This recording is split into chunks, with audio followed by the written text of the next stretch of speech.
తెలంగాణ కర్ణాటక సరిహద్దుల్లో మరోసారి ఉద్రిక్తత నెలకొంది.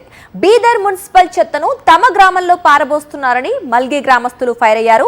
బీదర్ మున్సిపల్ చెత్తను 15 రోజులుగా తెలంగాణ సరిహద్దు గ్రామాల ప్రజలు అడ్డుకుంటున్నారు. ఇక ఆ చెత్తతో తమ గ్రామంలో అనారోగ్య సమస్యలు వస్తున్నాయని ఆరోపించారు.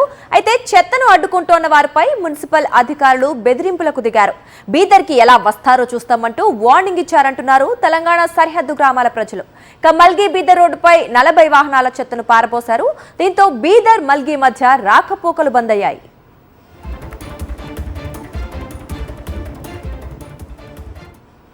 దీనిపై మరింత సమాచారం మా కరెస్పాండెంట్ విష్ణు అందిస్తారు.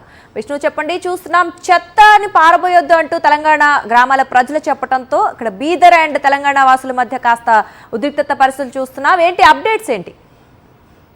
ముఖ్యంగా చెత్త సమస్య రెండు రాష్ట్రాల సరిహద్దు గ్రామాల ప్రజల మధ్యన తీవ్ర ఉద్రిక్తత నెలకొంది అని చెప్పొచ్చు. ఒక కోణంలో ప్రతి దాడులు చేసుకునే వరకు కూడా వెళ్ళిందని చెప్పొచ్చు. గత 15 రోజుల క్రితం నుండి మాల్గి ఏదైతే బార్డర్ విలేజ్ అయిన తెలంగాణకు జహీరాబాద్ నియోజకవర్గంలోని బార్డర్ విలేజ్ అయిన మాల్గి వద్ద కర్ణాటకలోని బీదర్ మున్సిపాలిటీకి సంబంధించిన చెత్త గత 15 రోజులుగా పారబోస్తా ఉన్నారు. అయితే ఈ ప్రాంతం అంతా కూడా తెలంగాణకు సంబంధించిన ప్రాంతం. ఇక్కడ చెత్త పారబోయడంతో విపరీతమైన అనారోగ్యాలకు గురవుతున్నామంటూ గ్రామంలోని మార్గి గ్రామానికి సంబంధించిన యువకులందరూ కూడా గత 15 రోజులుగా గస్తీ కాస్తా ఉన్నారు.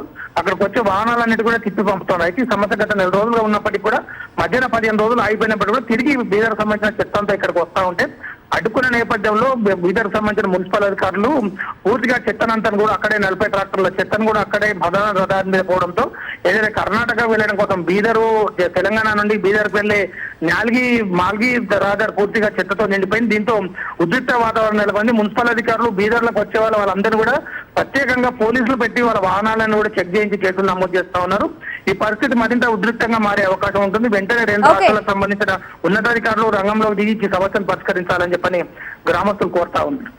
Right Vishnu, thank you. మరిన్ని అప్డేట్స్ కోసం ఛానల్ ను సబ్స్క్రైబ్ చేయండి.